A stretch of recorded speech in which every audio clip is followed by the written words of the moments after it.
Hello everybody. There is an object on the screen. Can you tell me the length of this object? Pause this video for a while and guess it.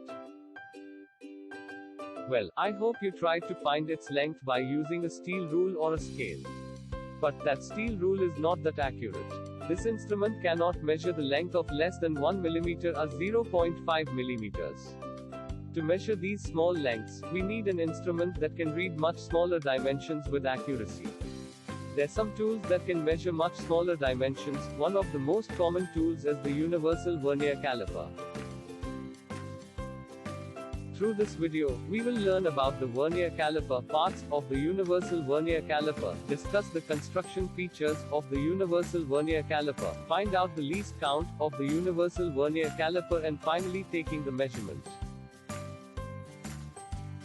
The universal vernier caliper is one of the precision measuring instruments. It works on the vernier principle. This instrument got its name due to its application of taking outside measurements, inside measurements, and depths. It is made with nickel chromium steel. The universal vernier calipers has the following parts. Beam. It is a long rectangular metallic bar. Fixed jaws. Movable jaws. These jaws classified into inside jaws and outside jaws. Next, blade. It used for depth measurement. Main scale. Main scale is graduated in millimeters. Vernier scale, fine adjustment screw. It is used to adjust the movable jaws accurately. And lastly, the lock. It is used to lock the movable jaws in its position. Constructional features. The beam. It is the major part of the universal vernier calipers. The main scale graduations are marked on it in millimeters. You can see fixed jaws on the left side of the beam. At the bottom face of the beam, a keyway-like groove is machined for its full length, permitting the blade to slide in the groove.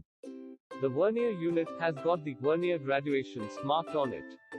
The movable jaws for both external and internal measurements are integral to this. Now, let's discuss about the least count of the vernier calipers.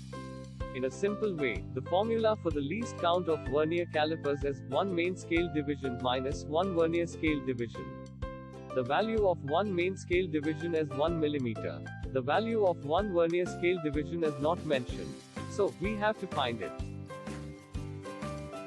If you observe the vernier calipers, 50 divisions of the vernier scale matches the 49 divisions of the main scale. By dividing 49 main scale divisions with the 50 vernier divisions, we will get the value of 1 vernier scale division. So, the value of 1 vernier scale division is 0.98 millimeters. Put these two values in the formula for calculating the least count, which will be 1 millimeter minus 0.98 millimeters, which is equal to 0.02 millimeters. Therefore, the least count of a standard vernier calipers is 0.02 millimeters. You have to remember that the least count of the vernier scale may vary from one vernier scale to other. Now, let's take a measurement with the vernier calipers. Put the object between the jaws. Here, I want to measure the outside length of this object. So, I am placing it in between the outside jaws. Then, lock the screw to avoid further movements of the movable jaws. Remove the object and note down the readings. Let's practice reading the measurement. First, note the main scale reading. To read it, note the number of graduations of the main scale passed by the 0th division of the vernier scale. Here, it passed 30 main scale divisions. So, the main scale reading is 30 millimeters. Next, note the vernier scale reading. Identify the vernier scale division that coincides exactly with the main scale division. Here, the first division of the vernier scale coincided with the main scale division. So, the vernier coincide division is 1. To find the vernier scale reading, multiply it with the least count. By doing this, we get 0.02 millimeters as vernier scale reading. To get the total reading, add the main scale reading and the vernier scale reading.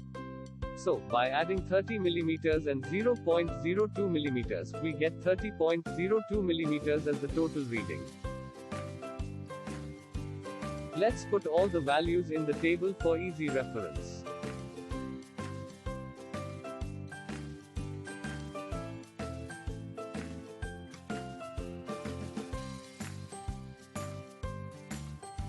Remember the safety precautions while practicing with the vernier calipers. While removing the object, do not tilt the object.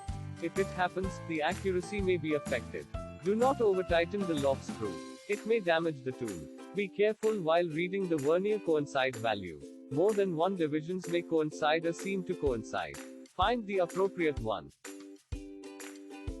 I hope this video is useful to you. If you have any doubts, please mention them in the comments section below. And don't forget to like, share and subscribe. See you in the next video.